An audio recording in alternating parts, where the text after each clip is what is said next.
Hyderabad BJP అభ్యర్థి, MP అభ్యర్థి మాధవీలత వ్యవహారం ఇటు సోషల్ మీడియాలో కావచ్చు, అటువైపు పార్టీలో కావచ్చు తీవ్ర విమర్శలకు దారితీస్తుందనేదైతే తెలుస్తోంది. ప్రధానంగా ప్రచారంలో ఉన్నప్పుడు మాధవీలత అనుసరిస్తున్న విధానం కావచ్చు, వ్యక్తపరుస్తున్న హావభావాలు కావచ్చు, ఇవన్నీ కూడా సోషల్ మీడియాలో ఇప్పుడు ట్రెండ్ అవుతూ ఉన్నాయి. మరొక వైపు పార్టీలో కూడా దీని మీద తీవ్ర అభ్యంతరాలు వ్యక్తమవుతున్నట్టుగా కూడా సమాచారం వస్తూ ఉంది. గత కొద్ది రోజుల క్రితం మనం చూసుకుంటే మాధవీలత నవమి రోజు జరిగిన శోభయాత్రలో భాగంగా మసీదు మీదకి శ్రీరాముడు బాణాన్ని ఎక్కుబెట్టినట్టుగా ఒక భంగిమను ఇచ్చారు. దాని తర్వాత మళ్ళీ అదే విధంగా గాలిపటం ఏదైతే ఎంఐఎం గుర్తుగా ఉందో గాలిపటాన్ని కూడా చంపేస్తామన్నట్టుగా కూడా హావభావాల్ని వ్యక్తపరుస్తున్న తీరైతే ఇటు పార్టీలో కావచ్చు, అటువైపు సోషల్ మీడియాలో కావచ్చు తీవ్ర విమర్శలకు దారితీస్తుందనే చెప్పుకోవాలి. ఏదైతే శ్రీరామ నవమి రోజు జరిగిన శోభయాత్రలో జరిగిన సంఘటనకు సంబంధించి మాధవీలత క్షమాపణ కూడా చెప్పారు.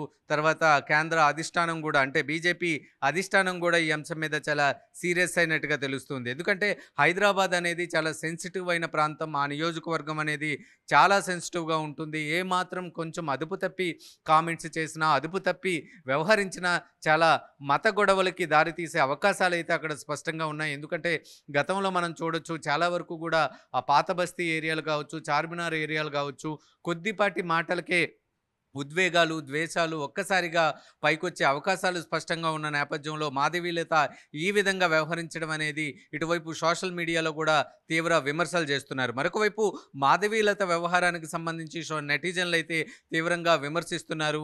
మరొక కేఏ పాల్ ఈసారి ప్రచారానికి వచ్చారనే విమర్శలు కూడా చేస్తూ ఉన్నారు. గత కొద్ది రోజులుగా మాధవీలత ఎక్కడ ప్రచారం చేసినా దాన్ని వైరల్ చేస్తూ ఉన్నారు. మాధవీలత బాడీ లాంగ్వేజ్ కావచ్చు, ఆమె చేస్తున్న హావభావాలు కావచ్చు, ఆమె మాట్లాడుతున్న తీరు కావచ్చు, వీటన్నిటి మీద కూడా సోషల్ మీడియాలో విపరీతమైన చర్చ అయితే జరుగుతుంది. ఇది సోషల్ మీడియాలో జరిగే చర్చ. మరొక వైపు మనం పార్టీ వ్యవహారానికి వెళ్తే పార్టీలో అగ్రనేతలందరూ కూడా మాధవీలత వ్యవహారం మీద కాస్త గురుగానే ఉన్నట్టుగా తెలుస్తుంది. ముఖ్యంగా తెలంగాణ రాష్ట్రానికి సంబంధించిన కీలక బీజేపీ నేతలందరూ కూడా ఆమె పట్ల కాస్త సీరియస్‌గానే ఉన్నట్టుగా తెలుస్తుంది. ఎందుకంటే పార్టీ ప్రచారంలో ఎవరిని కలుపుకొని పోవట్లేదు.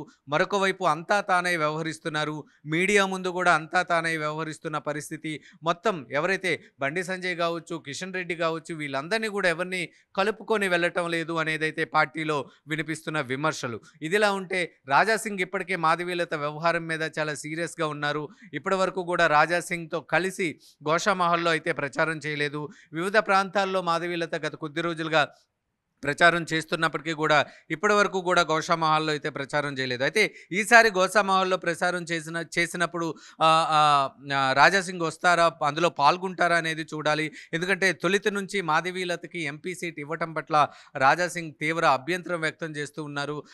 ముందు నుంచి పార్టీలో లేని వ్యక్తి సడెన్‌గా పార్టీలోకొచ్చి పార్టీ సభ్యత్వం కూడా తీసుకోకుండా ఎంపీ టికెట్ ఇవ్వటం ఏంటి అనేది మాత్రం ఆయనకున్న అబ్జెక్షన్ మనం స్పష్టంగా తెలుసుకోవచ్చు. అయితే కొంతమంది బీజేపీ నేతలైతే మాధవీలతను ఒక పక్కన పెట్టినట్టుగా తెలుస్తుంది. అయినప్పటికీ కూడా మాధవీలత మీడియా ముందు కాస్త వైరల్ అవ్వటానికి ఈ విధంగా వ్యవహరిస్తుందనేదైతే ఇటువైపు కాంగ్రెస్ పార్టీ నుంచి కావచ్చు, అటువైపు బీఆర్ఎస్ నుంచి కావచ్చు వినిపిస్తున్న మాటలు. మరొక వైపు ఎంఐఎం మాధవీలత వ్యవహారం మీద పెద్దగా రియాక్ట్ అవ్వటం లేదు. ఎందుకంటే స్పష్టంగా వాళ్ళకి తెలుసు ఎంఐఎం ఖచ్చితంగా ఈసారి గెలుస్తుందని. గత 5 సార్లుగా ఎంఐఎం అక్కడ గెలుస్తూనే ఉంది. అసదుద్దీన్ ఓవైసీ అక్కడ గెలుస్తూనే ఉన్నారు. అయితే ఈసారి కూడా అదే విధంగా గెలవబోతున్నాం. ఆ మాత్రం దానికి ఈమె చేసిన వ్యాఖ్యలకి రియాక్ట్ అవ్వడం ఎందుకు అనేది ఎంఐఎం శ్రేణులు భావిస్తున్నట్టుగా తెలుస్తుంది.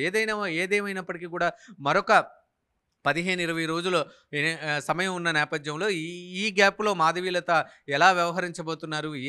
ఎటువంటి విమర్శలు చేయబోతున్నారు? ఏ విధంగా మాట్లాడబోతున్నారు? హైదరాబాద్, చార్మినార్, గోషామహల్ ఇలాంటి ఏరియాల్లో ఎటువంటి సెన్సిటివ్ కామెంట్ చేయబోతున్నారు? ఈ కామెంట్స్ వల్ల ఎలాంటి పరిణామాలు రాబోతున్నాయి అనేది మాత్రం తీవ్ర ఉత్కంఠగానే ఉందని చెప్పుకోవాలి. ఇదిలా ఉంటే మొన్న జరిగిన శ్రీరామ నవమి శోభయాత్రలో మాధవీలత ఏదైతే బాడీ లాంగ్వేజ్‌ను ప్రదర్శించారో దాని మీద బీజేపీ కేంద్ర అధిష్టానం కూడా సీరియస్ అయింది.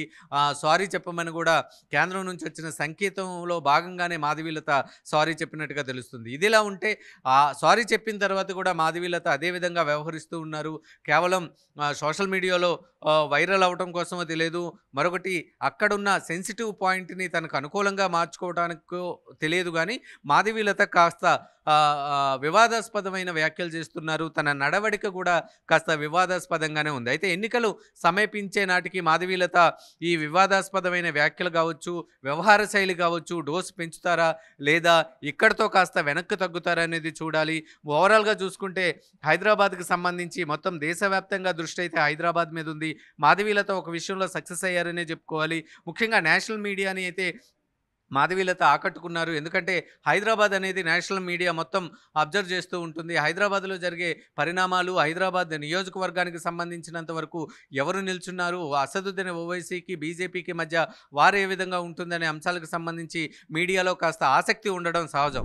ఈ ఆసక్తిని మాధవీలత కాస్త తనకు అనుకూలంగా మార్చుకోవటానికి ఇటువంటి వివాదాస్పద వ్యాఖ్యలు కావచ్చు, వివాదాస్పదమైన బాడీ లాంగ్వేజ్ కావచ్చు చేస్తున్నట్టుగా తెలుస్తుందనేది సన్నిహితులు చెప్తూ ఉన్నారు. ఏదేమైనప్పటికీ కూడా బీజేపీ అగ్రనేతలు మాధవీలతకి కాస్త ఏమాత్రమైన కళ్ళెం వేస్తారా? లేదంటే మాధవీలత ప్రచారంలో ఇదే విధమైన వివాదాస్పద వ్యాఖ్యలు కావచ్చు, వివాదాస్పద బాడీ లాంగ్వేజ్ కావచ్చు, వివాదాస్పదంగా వ్యవహరిస్తూ తన ప్రచారాన్ని ముందుకు కొనసాగిస్తారా అనేది మాత్రం చూడాలి.